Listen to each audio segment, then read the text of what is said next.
Shalom The Warriors, dalam program Life Healthy for God Glory ini akan membahas seputar dunia kesehatan.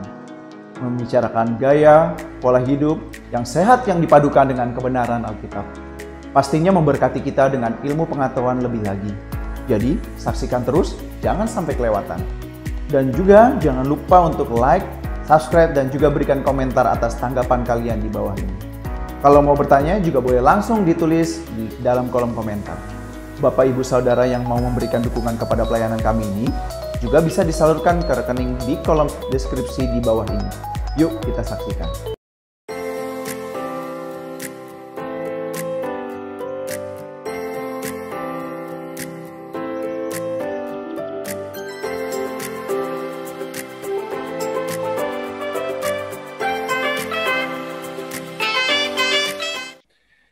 Pak Jim, sama mengenai vaksin. Ini kan bicara vaksin ini kan vaksinnya terbatas, jumlah penduduknya banyak. Ya. Untuk saat ini ya. Ya. Nah, kalau menurut Bapak, apakah kita yang tinggal di suatu negara harus menerima vaksin? Bagaimana kalau dia nggak dapat vaksin, Pak? Apakah peluangnya itu walaupun imunnya bagus, peluangnya masih tetap bisa pasti kena, Pak. Nanti entah mungkin di tahun ke-3, tahun ke-4 gitu loh. Dibanding dengan orang yang divaksin. Dan apakah vaksin itu mesti terus-menerus selama kita hidup? Anggap COVID ini menjadi apa ya? Sesuatu yang jangka panjang gitu loh, Pak. Oke, poin yang bagus. Jadi gini ya Pak Les. Orang kalau misalnya tidak menerima vaksin, karena penduduk banyak, vaksin dan terbatas, kan Pak Les menanyakan peluangnya untuk terpapar. Nah, kalau jawabannya hanya satu, hanya perlindungan dalam Tuhan. Hanya Tuhan yang bisa melindungi kita. Oke. Salah satu bukti, contoh, yaitu orang yang menjalani vaksinasi juga terpapar juga kan? Iya. Betul nggak? Berarti kan vaksin bukan obat. Iya. Iya.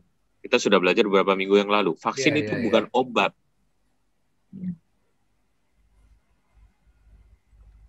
Makanya kenapa hanya berlindung di dalam Tuhan saja kita aman.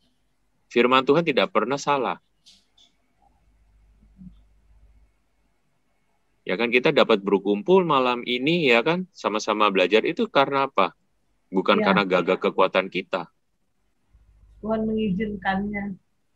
Itu karena kemurahan Tuhan. Iya. Itu poin nomor 1, Pales. Terus kedua masalah vaksinasi. Iya. Ya kan, nah WHO kan pernah menyatakan bahwa efektivitas dari vaksin ini antara 6 bulan sampai 12 bulan. Setelah itu, ya kan harus melakukan vaksinasi lagi. Nah, itu menunjukkan apa? Bahwa apa? Vaksinasi juga bukan obat kan? Iya. Bukan satu-satunya kan? Betul nggak? Nah, sudah 1 tahun lewat, kita dapat hidup sehat sampai hari ini. Itu karena apa? Itu karena perlindungan Tuhan. Iya. Selain kita juga bijaksana untuk melakukan protokol kesehatan. Bukan hanya beriman saja. Namun kita harus berhikmat juga.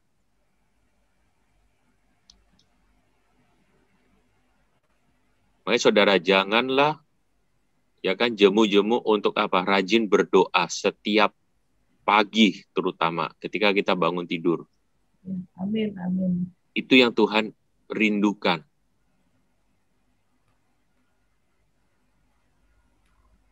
Berdoa pada Tuhan, minta perlindungan. Iya.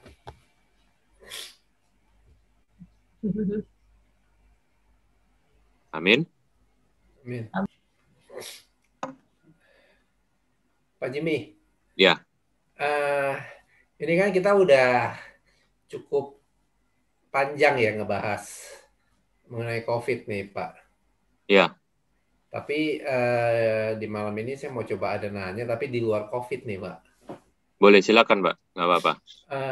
Ini kan Ya, salah satunya sih yang mau saya tanyakan ya mengenai penyakit degeneratif sih, yaitu darah tinggi, Pak.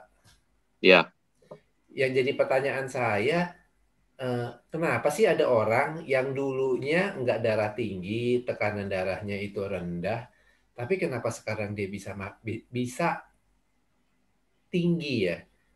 Apakah faktor genetik lebih berpengaruh dibanding padahal si A ini menjaga pola makannya?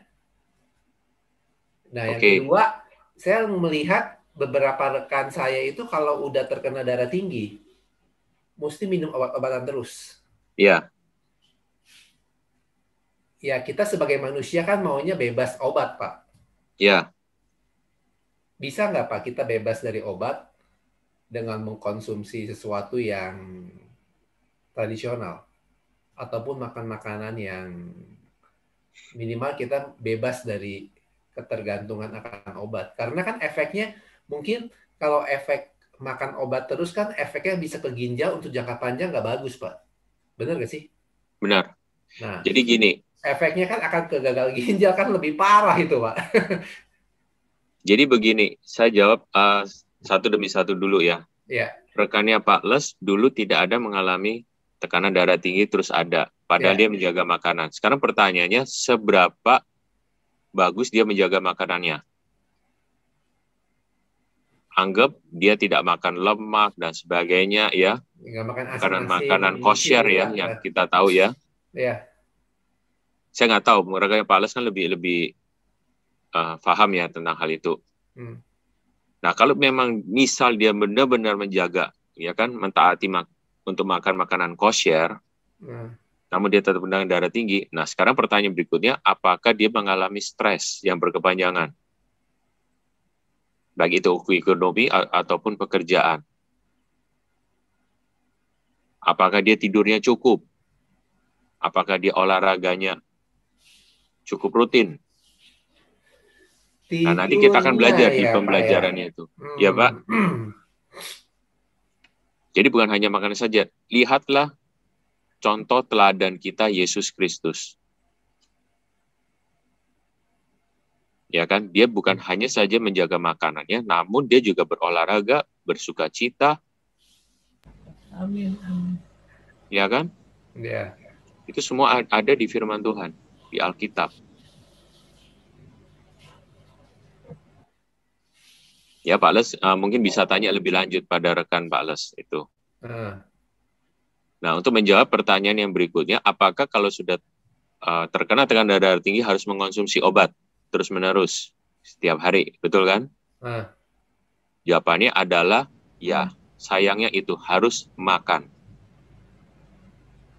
Nah, sekarang pertanyaannya bagaimana supaya kita tidak makan? Ya, jagalah sebelum terkena tekanan darah tinggi. Kalau udah terlanjur, Pak. Ya, sayang tidak bisa. Sama seperti diabetes mellitus atau kencing manis.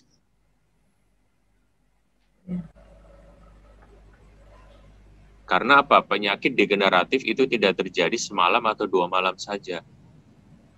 Itu proses yang Panjang. terus-menerus ya. Hingga Ya. akibatnya muncul seperti itu ya, Pak ya. Benar. Apa engkau tabur, engkau tuai. Dan efeknya kan jelek, Pak, untuk di ginjal, Pak. Namun kalau nggak makan, efeknya lebih cepat, lebih parah lagi. Stroke. Lebih cepat lagi. Iya. Stroke atau mati. Mati, ya. Aduh. Sekarang pilih mau di mana? Mau pilih yang mana? Kalau Tapi saya kan pilihnya mungkin, apa? Sehat. Berpikir kan apa ya? Ilmu kedokteran kan sekarang semakin hari semakin mengalami kemajuan juga sih, ya Pak ya. Betul. Ya berpikir ya ada orang yang bisa lepas dari obat-obatan ya karena itu apa tuh dia benar-benar dia bisa bebas dari obat hanya karena mungkin karena ada kemajuan teknologi dari dokter gitu loh Pak. Oh ternyata emang nggak bisa ya. Sekarang gini ya, kemajuan teknologi dalam kedokteran medis itu mau sehebat apapun, ya kan, tidak bisa menyembuhkan secara total, betul nggak? Kecuali mujizat Tuhan kali ya Pak ya. Hanya mujizat Tuhan. Benar itu. Hanya mujizat dari Tuhan. Sekuat-kuatnya manusia, sehebat-hebatnya manusia, tidak ada apa-apanya. Nggak ada apa-apanya, benar-benar Pak. Dengan kuasa Tuhan. Makanya orang kalau sama kayak seperti kakak saya tuh Pak ya. Kalau dia udah, masalahnya gini Pak, dokter diabetes kakak saya itu berupaya untuk membuat pankreasnya yang nggak bisa menghasilkan insulin, istilah katanya sudah mati gitu Pak ya. Dicoba pakai obat gitu loh Pak. Oke. Untuk bisa bereaksi kembali sehingga kedepannya harapan bisa timbul insulin dari pankreas itu. Oke. Padahal kalau boleh dilihat dari cek labnya, jelek sih Pak. Sudah boleh dikatakan mati lah. Nah, sekarang kan tadi pertanyaannya Pak Les kan menjawab sendiri. Menjawab pertanyaan Pak Les. Diharapkan supaya pankreasnya bisa bekerja, kan diharapkan. Berarti kan masih belum terbukti. Betul kan? Makanya kalau bisa alangkah bagusnya kita itu menjaga supaya organ tubuh kita ini tidak mengalami kerusakan. Ya. Mencegah deh Pak ya. Ya, seperti di surat Efesus kan. Tuhan ingin kita mengasuh dan merawat tubuh kita. Iya. Soalnya kan sekarang banyak tuh Pak ya. Kalau mengingat gila kalau mau ngecek darah aja lengkap nih Pak. Sekarang kurang lebih 700-800 ya kan. Iya. Nah ya diabetes, kolesterol, fungsi ginjal ya kan. Iya. SGPT 700-800 lah di Prodia. Nah itu kan sebenarnya kalau orang-orang yang kayak teman-teman saya, staff saya juga saya bilangin muda-muda udah kena kolesterol kan.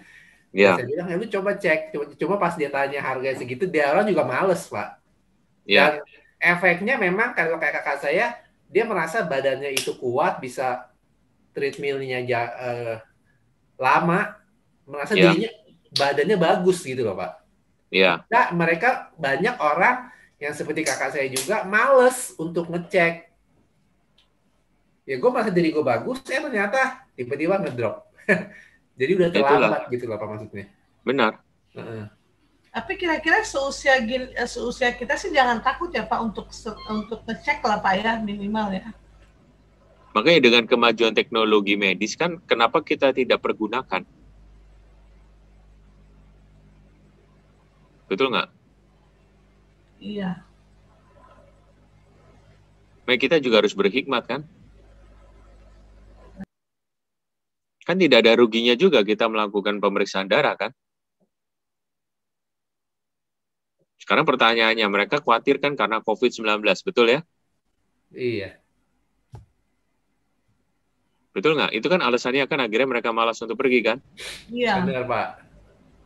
Nah sekarang saya mau tanya balik, apakah tenaga medisnya itu tidak takut terpapar juga? Takut lah. Dengan pasien seperti kita datang, mereka takut juga, makanya mereka memakai APD yang begitu lengkap. Iya. Betul nggak? Nah kita nggak usah khawatir, kenapa? Karena pertama kita berdoa pada Tuhan, minta perlindungan. Terus yang kedua kita melakukan protokol kesehatan, kita pakai masker, jaga jarak, cuci tangan, iya. Udah itu aja, iya kan?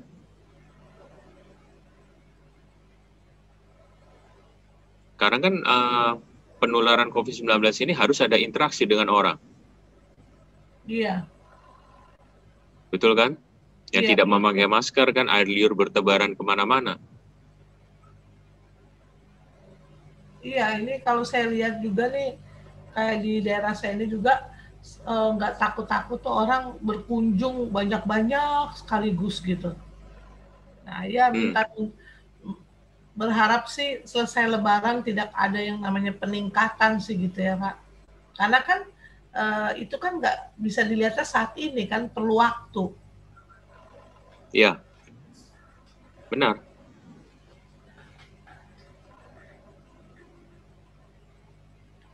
Iya. Oke, ada yang mau tanyakan lagi? Udah sih Pak. Atau saya tutup udah. Ya. Iya Pak. Oke, kesimpulan saya malam ini adalah kita sudah belajar ya tentang obesitas dan komplikasinya. Nah, selama kita masih diberi kesempatan oleh Tuhan untuk hidup, mari kita perbaiki kondisi tubuh kita. Bagi saudara-saudara yang kelebihan berat badan, ya, atau obesitas ini, yuk kita turunkan, tapi dengan cara yang benar. Bukan dengan tidak Dietnya makan. yang benar gitu ya, Pak ya. Dengan cara yang benar, betul. Sama menjaga asupan makanan deh. Benar. Yang kosher. Kan gini, orang obesitas itu apa? Karena tidak menjaga pola makan yang benar. Makannya ngawur, betul nggak? Setuju?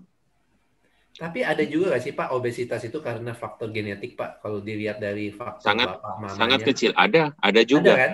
Ada juga. Ada juga. Nah, namun untuk pembahasan kita malam ini bagi orang yang tidak menjaga pola makan yang benar. Ya, bagi yang gemuk itu yang suka makan terutama di malam hari. Bahaya tuh. Nah, maka untuk memperbaiki diri apa? Yuk kita perbaiki dengan cara yang benar. Jadi kita sudah melakukan kesalahan dengan makan yang tidak benar. Yuk kali ini kita perbaiki dengan yang benar. Bukan yang tidak benar juga. Paham ya? Iya. Nah, sambil apa? Kita juga berolahraga. Menjaga stres kita, tidur yang cukup, ya kan, di jam yang tepat. Kita akan belajar nanti. Ya, 5M itu apa saja? Terima kasih Pak, banyak kalau Pak Jimmy. kita udah jaga makan, stres dijaga, tidur juga dijaga, Pak. Ya. Tapi kalau kurang olahraga gimana, Pak? Ya, apa boleh buat? Apa kau tarbu, kau tuai?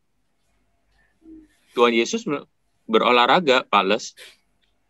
Jalan. Iya kan? Jadi tidak ada alasan. Tuhan beri kita 24 jam. Tuhan berikan kita kehendak bebas. Kesibukan, Pak. Iya kan? Ya. Oke. Jadi kita masih ada kesempatan selama, ya kan? Selama Tuhan berikan kita kesempatan untuk hidup. Yuk, kita perbaiki tubuh kita.